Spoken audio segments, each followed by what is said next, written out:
বিগত ফ্যাসিস্ট সরকার শুধু জনগণ নয়, গণমাধ্যমের উপরও চরম নির্যাতন করেছে বলে জানিয়েছেন জামায়াত ইসলামীর আমির ডাক্তার শফিকুর রহমান।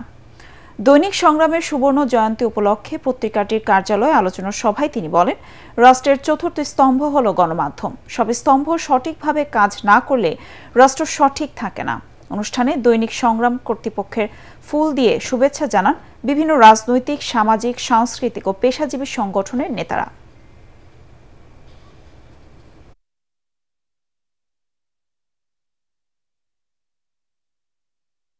যদি জাতির দর্পণ হিসাবে সংবাদপত্র এবং বিভাগ হিসাবে সাংবাদিকরা ভূমিকা পালন করতেন, ফ্যাসিবাদী শাসন এইভাবে জাতির উপর জেঁকে বসতে পারত না। যিনি যেভাবে বলেছেন, যিনি যেভাবে লিখেছেন, তারটা হুবহু সেইভাবে তুলে ধরতে হবে। ফ্যাসিবাদী আমলে এটা একেবারেই হয়নি। এখনো তার কিছু কালো ছায়া আমরা লক্ষ্য